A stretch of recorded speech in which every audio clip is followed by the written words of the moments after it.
Hello and welcome to our 20th daily prompt. This is a story based on the prompt write a story inspired by the image you see on your screen. You could use the imagery directly, or you could use it as a metaphor for a theme in your story. And I have titled this story The Body of Petunia. So let's get right into it. Long ago, before this land was desert, there lay a sea so large it covered the entire continent. This sea was a busy place, not just for the many schools of fish that called it home, but also merfolk and sailors too. One particular sailor, the focus of this story, wasn't actually a sailor at all, but in fact a pirate. She was the most famous pirate to ever place her ship to sea. Her name was Petunia Platts. She was named so because of her brilliant red hair, in which no other pirate had quite seen before. Most pirates looked a certain way, you see. They had dark hair and dark eyes and long beards, the kind you read of in children's books, but Petunia was different. Not just because she was a woman, oh no, of course not, women pirates were hardly a rarity, no. She was different because of how she treated her enemies.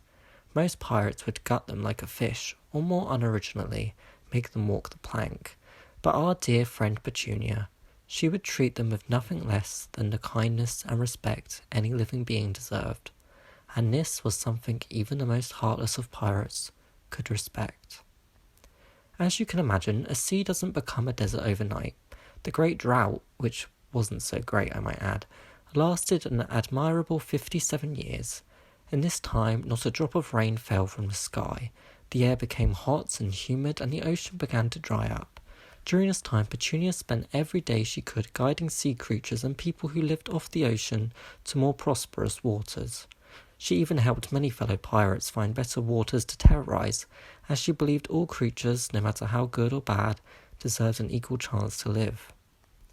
On the 57th year and the final year of the Great Drought, Petunia was an old woman. She had just helped guide the last pod of merfolk over the boundary. This was the place the rain did touch, and where the Great Drought couldn't reach.